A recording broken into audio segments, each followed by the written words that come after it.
They tell me this word parenting or parent came into circulation only somewhere around maybe 200 years ago. And just about at that time, one John Walmart, the Earl of Rochester, said something significant. He said, before I got married, I had 6 wonderful theories about how to parent. But now I have 6 children and all theories are gone. Unfortunately, somewhere people have been made to believe that children are all born improper and we have to make them proper. No. So what should I do parenting? I want you to look back and see, when you were 5, 6 years of age, what would be the best kind of parents to have? If you look back, you would know very clearly. If you're a parent, the important thing is, please don't stand on a big pedestal. The only qualification you have is, you just came here a few years early, that's the only mistake you've done. Yes? When you say, I wish I was young, what it means is, I made the mistake of coming too early. So this is the only qualification adults have, that they came here a few years earlier than the younger people. This doesn't qualify you to advise about everything in the universe. It doesn't. If you admit your ignorance with the youth and especially with little children, they will become your close friends. Otherwise, they look up to you because they have to, there is a hierarchy business. And of course, everybody hates that hierarchy. Because looking up, neck hurts, you know. Nobody likes it. Because in trying to place yourself above, you're losing the possibility of being a good friend. If you're not a good friend, they're not seeking your advice. They're not just in the neighborhood, now globally they seek answers, okay? You don't know where their friend is. Their friend is in Timbuktu right now, not in the neighborhood. A relationship is only possible when you're not on the pulpit, you're down on the ground like everybody else, on the same 2 feet. Then only it's possible, then only there is a friendship. When there is a friendship, there is room for correction. When there is no friendship, you can say what you want, nobody is going to listen anyway. And if you go on telling advice after advice, they will just do the reverse, just to spite you. A whole lot of children do things just because it freaks the parents. Yes or no? Yes. They're doing it just to freak the parents, they just enjoy it. Because this advice and advice and advice. Advice is sickening, nobody likes advice. But if there was a bond of friendship, naturally they would listen. That's what one should earn. The parents and teachers should earn the friendship of the new generation, rather than thinking, just because a few years early you came, you know the universe. There's no such thing. So just stop advising them. Just be friends with them, play with them, go to a cinema with them, listen to their kind of rap music, dance with them. You will see they will be fond of you, there'll be a relationship. Once there's a relationship, you can do something, you can influence them.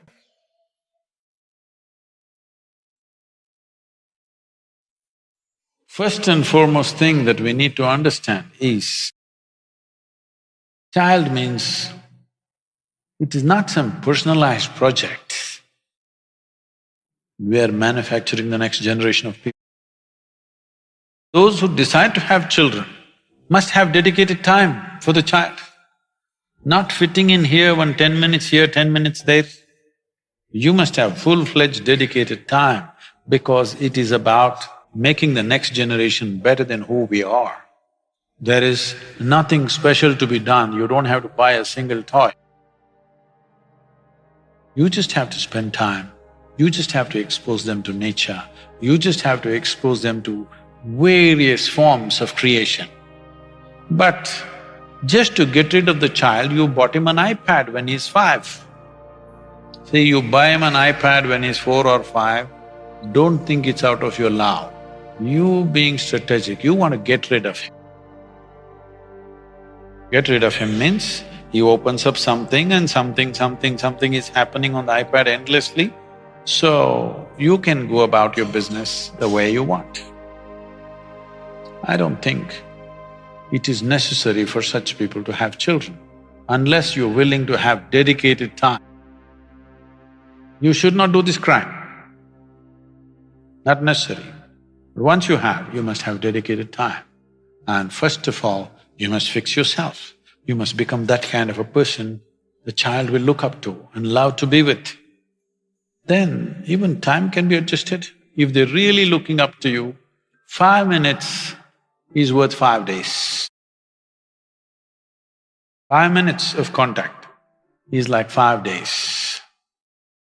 Nothing to teach, what's there to teach? What is there to teach? What do you know about life that the child doesn't know about? Survival tricks, don't teach them too early. This is a serious problem. These days, I think it's a little less than what it used to be before. 3-year-old child, they're asking, what do you want to become? I want to become pilot. I want to become commando. These days all the boys want to be commando because that's the games they play. Because I see in these games, means somebody's head falls off. They may become jihadi Johns. Because right from childhood, they're taking off people's heads. So what do you want to expose your children to is something that every parent needs to think about, because it is exposure. It is not moral teaching which is going to stick. It is the exposure that the child is exposed to which is really going to stick right through their life. You must expose them to all the positive, wonderful things. Positive things does not mean right versus wrong, simply life the way it is. I think if people want to have children, this may sound extreme, but I would say at least for 2 months in a year, those who have children should withdraw into a natural space, not live in their city boroughs or those bird nests of apartments. They must go away at least for 2 months. It's all right even if you have to live in a tent somewhere, but they must live in nature, the children. Very important. If you want to have your children physically, mentally healthy and balanced, which is the most important. Parents think all the things that they could not do, they must achieve through their children. So they should have bred racehorses. They are not an extension of your ambitions. They're not, and they need not be. So this is because people think they own their children. No, they're not your property. I think these days they're telling you, older generation hesitated to say this. This generation, by the time they're 10, they're telling you, you got no business to tell me what to do. So does it mean to say you don't say anything to them? No, it's your business to see, because if you don't guide them, somebody else will on the street, or somebody will do it long distance on the internet, all kinds of creatures are out there. All right. So yes, to protect them, to nourish them, to allow them to explore their possibilities, it is your business to do that as a parent. But parents' concern may be, what will happen, what will happen, what will happen? Tell me, when you go through fear, is it fantastic? Hello? It's one of the most terrible emotions you can go through. Why are we thinking that we should be fearful of our future, not only of your future, of anything that you do, and you're even God-fearing, all right? Fearful about everything. What is the point? There is no such thing. There is no such thing that this generation should be an extension of the previous generation. This generation should do something that previous generation could not imagine. That is when there is a purpose to this generation, isn't it? Otherwise, what's the point if you're going to do the same things?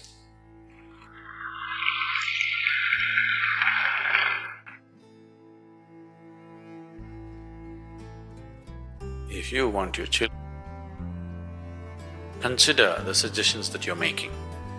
Don't try to discipline them. If it works, try to discipline them and it works. Unfortunately, it means that you have dumb children. If they're smart, it just won't work. That's all. You don't like this. If they're just dumb, helpless children, it'll work. Otherwise, your damn disciplining won't work. Just here and there, maybe you put your foot down a little bit, but that right also you get only because you built a relationship.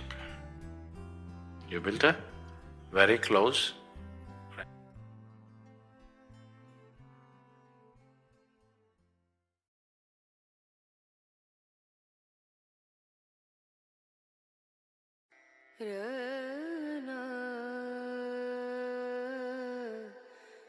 अर्धदेहमङ्गलं नागनागम् आश्रयेऽहम्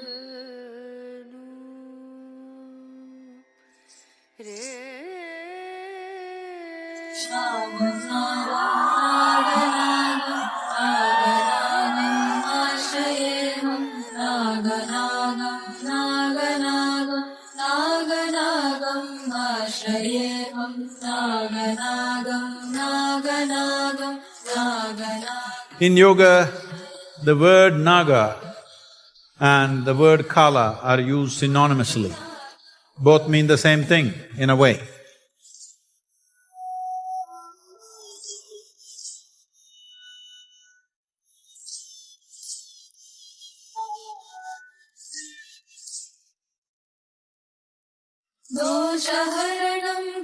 Why would snake and time mean the same thing?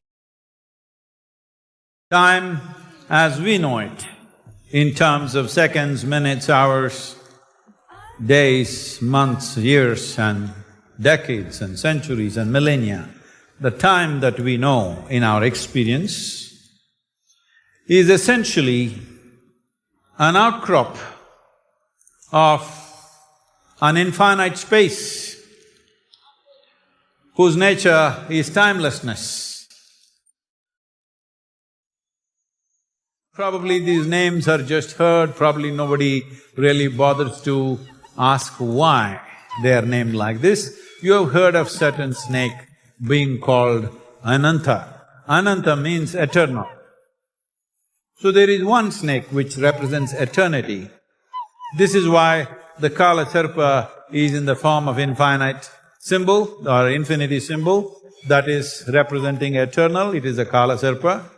There is another snake which is called a Sheshanaga. You heard of that? When the creation collapses, when galaxies collapse, there will be some residue left. That is the Shesha.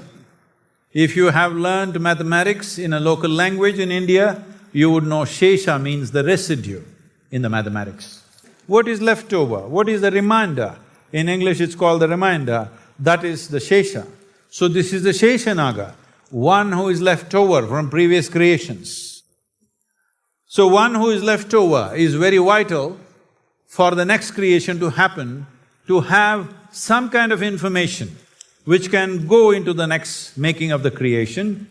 So, when we say creation, we mean everything. We don't mean a universe or a galaxy or a planetary system, we mean everything. Everything that is created at some point collapses. In that there is a Shesha or something that is a reminder which becomes the basis for the next creation. This is the 84th creation. according to the yogic sciences. When we say this is the 84th creation, we have not arrived at it by going and looking into the galaxies and cosmic spaces as to what is happening there. By looking into this one, we see there is a record of 84 creations. That is the shesha in us, the reminder in us that there have been 84 creations. How many more can happen? Well, up to 112 can happen. The 112, beyond that, the creation will not be of physical nature, will be of pure energy form. This is what it means by saying only 112 chakras are physically manifest. Rest or above the body or beyond the body means they are beyond physical nature. So the future creations, we are not talking in terms of years or centuries or millennia or even millions of years, it is many billions of years probably. So, having said that, these are two important aspects of Naga. One is Kala, in the Kala there is one which is Ananta, another which is Shesha. The third one is Karkotaka, which is what these three aspects that we are handling here. Ardhadeha mangalam naganagam ashrayeham.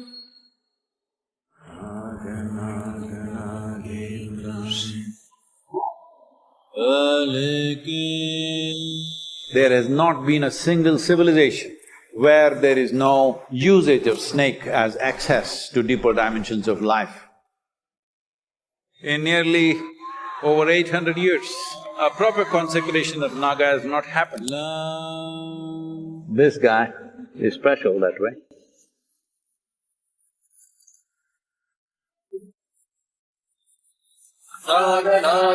This is about divinity rising within a human being who is willing.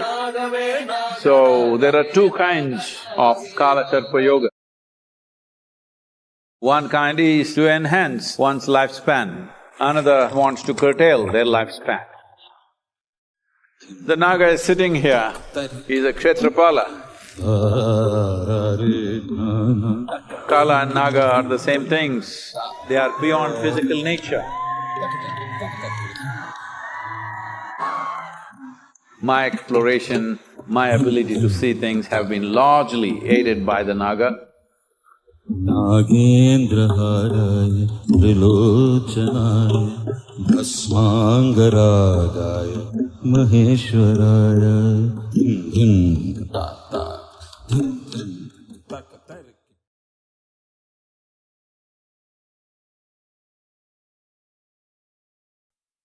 Look, I have to congratulate you. You made it through a deep, unfiltered video.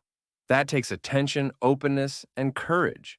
So leave your city in the comments or share a quote that stuck with you. If you feel this could help someone, send it their way. Thank you, Big Hug, and until next time.